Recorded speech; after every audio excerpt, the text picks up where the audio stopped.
লোকসভা নির্বাচনে? স্বপ্নের খিচুড়িতে 2 চামচ বেশি ঘি মেশানোর কথা শুনেছি, কিন্তু স্বপ্নের খিচুড়িতে বালতি বালতি ঘি ঢালা হবে, এটা মনে হয় একমাত্র তৃণমূল কংগ্রেসই পারে। আগে জিতুক, দলটা ঠিকঠাক লোকসভা নির্বাচন পর্যন্ত ধরে রাখুক, তারপরে তো সংখ্যাগরিষ্ঠতার কথা হবে। এদের কথা শুনলে এখন ইন্ডিয়ার জোটের মিটিংয়ে যে চেয়ার টেবিলগুলো আছে ওগুলোও হেসে উঠছে।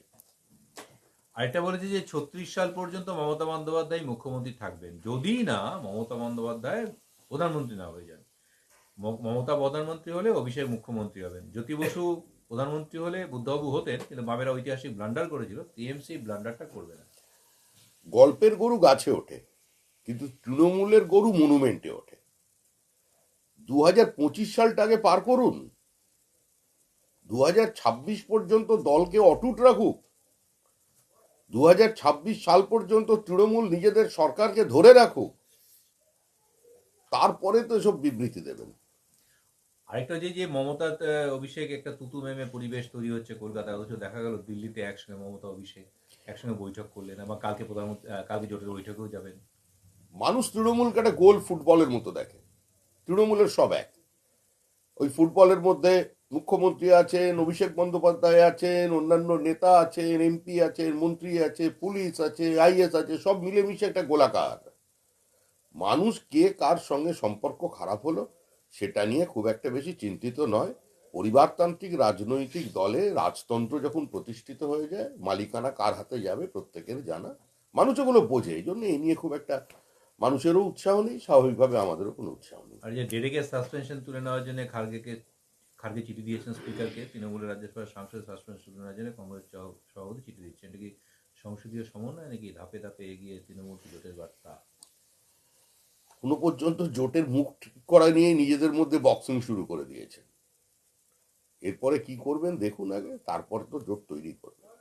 কংগ্রেস এবং তৃণমূল কংগ্রেস এক। অধীর রঞ্জন মানুষের মনোরঞ্জন করবার চেষ্টা করেন পশ্চিমবঙ্গে। উনি যদি সত্যিই তৃণমূলের বিরুদ্ধে লড়াই করতে চান, পশ্চিমবঙ্গের মানুষকে একটু স্বস্তি দিতে চান, তাহলে যে মঞ্চ থেকে লড়াই করছেন সেখান থেকে এটা করা যাবে না, এটা ওনাকে বুঝতে হবে। হাইকোর্টে আজকে ভারত জোড়া ধাক্কা খেয়েছে সরকার। প্রথমত এসএসসি নবম দশমের বেনিয়ম করে সুপারিশপত্র যারা পেয়েছিল তাদের মধ্যে 61 জনের কাছ থেকে সুপারিশপত্র প্রত্যাহার করেনি বলে চূড়ান্ত অসন্তোষের মুখে পড়েছে। আদালত বলেছে কমিশনকে আপনারা যা কিছু সবকিছু লুকিয়ে যাচ্ছেন।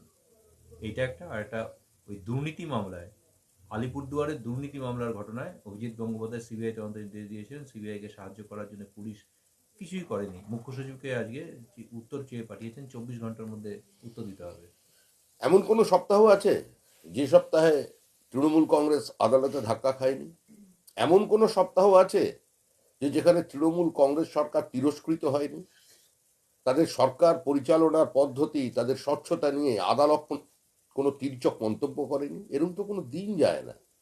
এটাই তৃণমূল, এটাই তৃণমূল সরকার পরিচালনার পদ্ধতি, আর এটাই তৃণমূলের ধারাবাহিকতা। এর জন্য তারা গর্ব করতে পারে যে বারবার কোর্টে যায়, কোর্টে গিয়ে ধাক্কা খায়, আবার যায়। আমার লাস্ট প্রশ্ন এটা হচ্ছে যে গত 4 দিন ধরে তৃণমূলের কাউন্সিলর প্রেমের প্রস্তাবে সাড়া দেওয়ায় যুবনেতা হুমকি দিচ্ছেন, আমি নিরাপত্তায় আশঙ্কা বোধ করছি, দল পাশে নেই, কেউ হস্তক্ষেপ করছে না। পাল্টা তৃণমূলের যুবনেতা বলেছে 8 বছর ধরে প্রেম করেছি, তারপর ছেড়ে চলে গেছে, এখন অন্য লোকের সঙ্গে থাকে, মাসে মাসে 1 লক্ষ টাকা তুলে দিতে বলেছিল, দিতে পারেনি বলে এইসব অভিযোগ করছে। প্রকাশ্যে একটা দলের কাউন্সিলর এবং একই দলের যুবনেতা একে অপরের বিরুদ্ধে তোলাবাজি, কখনো হামলা, এইসব ধারাবাহিকভাবে অভিযোগ করছে, কি বলবেন? দেখুন, আমরা কারোর প্রেমে ব্যাঘাত ঘটাতে চাই না।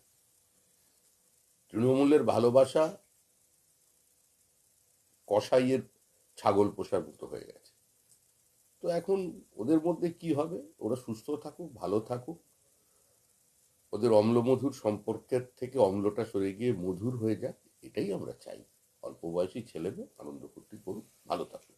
সঙ্গীতা, যেভাবে বিরোধী সাংসদদের সাসপেন্ড করা হলো, হুম প্রচুর সাংসদদের বিরোধী, হুম মুখ্যমন্ত্রী বলছেন যে বিল পাশ করানোর জন্যই এই সমস্ত সাসপেন্ড এবং বিরোধী শূন্য রাখতে চাইছে সংসদকে। কি বলবেন, বিল পাশ করানোর জন্যই এই সাসপেনশন? দেখুন, মুখ্যমন্ত্রীকে আমি অঙ্ক শেখাবো এই ধরনের ধৃষ্টতা বা উদ্ধত্ত আমার নেই। বিল পাস এমনিও হচ্ছে, অমনিও হবে। আগে সেই সংখ্যা তৈরি করুক বিলপাতকে আটকানোর মধ্যে, তারপরে এ ধরনের বিবৃতি দেবেন। সাসপেনশন নিয়ে কি বলবেন? 3 রাজ্যে বিজেপির সাফল্য, নরেন্দ্র মোদীকে আক্রমণ করে মোদী ঝড়ে সম্পূর্ণ উড়ে ভেসে চলে যাওয়া, সর্বোপরি রাজ্যে রাজ্যে এই তথাকথিত ইন্ডিয়া ফুটকি জোটের সীমাহীন দুর্নীতি, ইডি সিবিআই রেড, 354 কোটি, এখানে 50 কোটি, কম্পিটিশন চলেছে নিজেদের মধ্যে, হাম কিছু সে কম নেই। এই পরিস্থিতির মধ্যে দাঁড়িয়ে মানুষের দৃষ্টি ঘোরানোর জন্য এগুলো তামাশা। আমরা যখন আন্দোলন করি, রাস্তায় নেমে পথ আটকালে পুলিশ যেরকম তুলে নিয়ে যায় সাধারণ মানুষের অসুবিধা হবে বলে, সেরকম যদি ওয়েলে নেমে প্রতিদিন পার্লামেন্টকে অচল করে দেওয়ার চেষ্টা হয়, রাজ্যসভাকে অচল করে চেষ্টা হয়, তাহলে সংসদীয় রীতিনীতি মেনেই, প্রথা মেনেই স্পিকার কিংবা চেয়ারম্যানকে যে পদক্ষেপ নিতে হয় সেটাই তারা করেছেন। উত্তর দিনাজপুরে এবার মুম্বাই এটিএস এর হাতে কালিয়াগঞ্জ থেকে জঙ্গি ধরা পড়েছেন, যারা দেশের গোপন তথ্য পাচার করছিল। তাদের বিরুদ্ধে অভিযোগ, সংশোধনার মূল অভিযুক্ত তার ক্ষেত্রেও রাজ্যের যোগ পাওয়া গিয়েছে। এবার জঙ্গিদের খোঁজ পাওয়া গেল যারা দেশের গোপন তথ্য পাচার করছিল। 26/11 মুম্বাই হামলার ঘটনায় জঙ্গিদের মধ্যে একজন সিম কার্ড সংগ্রহ করেছিল না,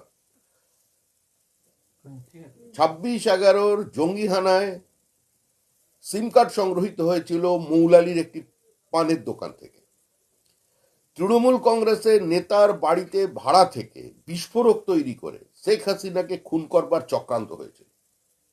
নরেন্দ্র মোদী গুজরাটের মুখ্যমন্ত্রী থাকাকালীন বনগার সীমান্ত পেরিয়ে বসিরহাট হয়ে আবার বারাসাতে ঢুকে শিয়ালদা স্টেশন থেকে রাজধানী চেপে জঙ্গিরা পৌঁছেছিল নিউ দিল্লি রেলওয়ে স্টেশনে। সেখানে তারা ধরা পড়ে জেরায় স্বীকার করেছে। এটা এতদিন পর্যন্ত ছিল সেফ প্যাসেজ জঙ্গি কার্যকলাপের, মডিউলকে বিভিন্ন জায়গায় ছড়িয়ে দেওয়ার মাধ্যম, কিন্তু এখন এটা জঙ্গি জেহাদিদের একটা লালন ক্ষেত্র হয়ে গেছে। তাদের আজকে এখানে কোনো অসুবিধা হচ্ছে না, কারণ আমাদের এখানে যে সরকারটা দুর্ভাগ্যক্রমে এই সময় আছে, তারা বাংলাদেশি অনুপ্রবেশকারীদের ভোটার লিস্টে নাম তুলতে বলে। 2200 কিলোমিটারের একটা পোরাস বর্ডার থাকার পরেও একটা সীমান্তবর্তী রাজ্যের যে তৎপরতার প্রয়োজন আছে তা বিন্দুমাত্র এখানে নেই। আগামীকাল ইন্ডিয়া জোটের বৈঠক, পরশুদিন প্রধানমন্ত্রীর সঙ্গে মুখ্যমন্ত্রীর বৈঠক, সেই বৈঠকে অভিষেক বন্দ্যোপাধ্যায় থাকবেন। 10 জন আরো সাংসদকে মমতা বন্দ্যোপাধ্যায় বলেছে নিয়ে যাব বাংলার বঞ্চনা বকেয়ার দাবিতে। কার কাছে নিয়ে যাবেন? প্রধানমন্ত্রীর কাছে। কি বলবেন? কালকে বৈঠক ইন্ডিয়া জোটের, পরের দিনে মুখ্যমন্ত্রীর সঙ্গে প্রধানমন্ত্রীর বৈঠক। আমরা আগেও বলেছি, মুখ্যমন্ত্রী রাজনৈতিক বিবৃতি দিচ্ছেন। মুখ্যমন্ত্রীর প্রত্যেকটা পদক্ষেপই রাজনৈতিক, স্লোগান সর্বস্ব, মোদী বিরোধিতা, কেন্দ্র বিরোধিতা, বিমাতৃসুলভ আচরণের অভিযোগ। কিন্তু মুখ্যমন্ত্রী যদি সত্যিই পশ্চিমবঙ্গের মঙ্গল চাইতেন বা সত্যিই আমাদের প্রান্তিক মানুষের পাশে দাঁড়াতে চাইতেন, কেন্দ্রের সহযোগিতা চাইতেন, তাহলে সেক্রেটারিদের নিয়ে যেতেন। এটা তো অঙ্কের হিসাব। যা কেন্দ্র চাইছে যুক্তরাষ্ট্রীয় ব্যবস্থায় সেটাকে মেনে নিয়ে সমন্বয়ের মধ্যে দিয়ে গেলে তো আরো উন্নতি হতে পারত। কিন্তু এদের উদ্দেশ্য ভোট, উদ্দেশ্য কোনো কেন্দ্রের ফান্ড নয়। আর আছে কারো কিছু? চলো শেষ।